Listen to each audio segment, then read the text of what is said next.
Police മർദ്ദനത്തിൽ പരിക്കേറ്റ Shijin telephone ലൈനിലുണ്ട്. Shijin, എന്താണ് സംഭവിച്ചത്? ഇങ്ങനെ ഒരു കാരണമില്ലാതെ പോലീസ് വന്ന് മർദ്ദിക്കുക, അതിൽ പരിക്കേൽക്കുക എന്ന് പറഞ്ഞാൽ ഏത് സാധാരണക്കാരൻ മാനസികമായി തകർന്നു പോകുന്ന ഒരു കാര്യം കൂടിയാണ്. എന്താണ് അവിടെ ഉണ്ടായത് ഷിജിൻ?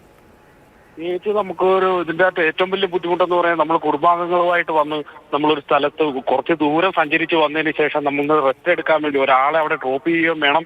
അതേപോലെ തന്നെ അത്രയും നേരം കാലം ഇതെല്ലാം ആ വണ്ടിക്കകത്ത് ഇരുന്നിട്ട് നമുക്കൊന്ന് നിവരാൻ വേണ്ടി ഒന്ന് പുറത്തോട്ട് ഇറങ്ങിയ ഒരു സാഹചര്യമാണ് അവിടെ ഉണ്ടായത്.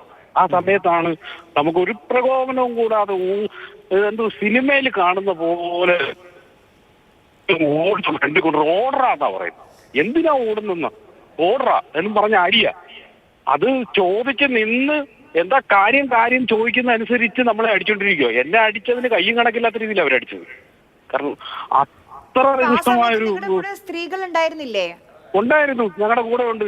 എന്നാ ആ സ്ത്രീ അവരെ അടിക്കാനുള്ള സാഹചര്യം എന്ന് പറഞ്ഞാൽ ഞങ്ങളെ അടിച്ച് ഓടിച്ചു കഴിഞ്ഞപ്പോൾ കാണുന്നത് ആ സ്ത്രീയെ കാണുന്നത്, സിത്താരനെയാണ് കാണുന്നത്. സിത്താരനെ കണ്ടിട്ട് അവരെ അടിക്കാൻ വേണ്ടി ഓടി വന്നപ്പോൾ അനിയച്ചാരും അതിന് അടി വീണ് അങ്ങനെ കൈക്ക് അടിക്കുന്നു, അവര് റോഡെ മറിഞ്ഞു വീഴുന്നു. ഈ കാര്യങ്ങളാണ് ഉണ്ടായത്. ഓ എന്തു ആയിക്കോട്ടെ, നമുക്ക് ചോദിച്ചില്ലേ എന്തിനാണ് അവിടെ നിൽക്കുന്നതെന്ന് ചോദിക്കുക പോലും ചെയ്തില്ല. ആദ്യം തന്നെ തല്ലുമായിരുന്നോ? ആദ്യം ഇറങ്ങി വരികയാണ്. ഓടുന്നു, നമ്മൾ ഓടേണ്ട കാര്യമില്ല. കാരണം നമ്മൾ പൊതു അതാ വണ്ടികൾക്ക് ബ്ലോക്ക് ആകുന്ന രീതിയിലോ ഒന്നുമില്ല. ഒരു സൈഡിലാണ് നിൽക്കുന്നത്. അവര് നമ്മളോട് ഒന്നും പറഞ്ഞ് അടിക്കേണ്ടതിന്റെ കാര്യം ഇഷ്യൂ ഉണ്ടായെന്ന് പറഞ്ഞ ബാറിന്റെ തൊട്ടടുത്തായിരുന്നോ നിങ്ങൾ പാർക്ക് ചെയ്തിരുന്നത് ഷിജിൻ? കുറച്ച് ദൂരെയായിരുന്നു. എനിക്ക് ATM-ൽ പൈസ എടുക്കണമായിരുന്നു. അതിന് തൊട്ടപ്പുറത്ത് ATM ഉണ്ടായിരുന്നു. ഞാൻ പൈസ എടുത്ത് അപ്പൊ പാസ് ചെയ്യാൻ പ്രദേശത്തിലാണ് ഞാനിപ്പുറത്തോട്ട് മാറി വന്നത്. അപ്പൊ അവര് ഞങ്ങളെല്ലാം കൂടെ ഒന്നിച്ചാണ് ഞങ്ങൾ നടന്നത്. അപ്പൊ ബാറിന്റെ ഫ്രണ്ടിൽ വന്നു.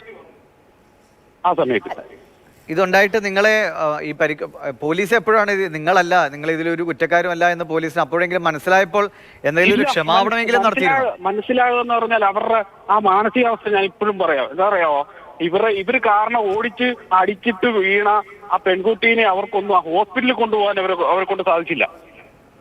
നിങ്ങളല്ല ബാറിൽ പ്രശ്നം ഉണ്ടാക്കിയത്, നിങ്ങളല്ല എന്ന് അവിടെ പോലീസിന് മനസ്സിലായത് എപ്പോഴാണ്? മനസ്സിലായിട്ടില്ല. ഇപ്പോഴും പറഞ്ഞത് ഞങ്ങൾ ഹോസ്പിറ്റലിൽ വന്നിട്ട് പോലും അത് തിരക്കാനായിട്ടൊരു CI വന്നായിരുന്നു അവിടെ. ആ CI നമ്മൾ പറയുന്നത് മാത്രം കേട്ടിട്ട് അവരെന്തൊക്കെയോ ഒരു കഥ മെനയാൻ വേണ്ടി നിൽക്കുന്ന അറിയാം, നമുക്ക് മനസ്സിലാകും എന്താണെന്നുള്ളത്. തിരിച്ച് അവർ പറയണ്ടേ അത് അവർ ചെയ്തത് ശരിയല്ല തെറ്റാണെന്ന് പറഞ്ഞ് അവർ അത് പറയുന്നില്ല. നമ്മൾ പറയുന്ന കാര്യങ്ങൾ മാത്രം കേട്ടുകൊണ്ട് ക്രമാനുരക്ഷരം മിണ്ടാതെ ആ CI അവിടെ നിൽക്കുകയായിരുന്നു. അത് ഒരു 1.5 മണിക്കൂറോളം ഉണ്ടായിരുന്നു ആളവിടെ. ഷിജിൻ, ഞാൻ ഷിജിനിലേക്ക് മടങ്ങി വരാം.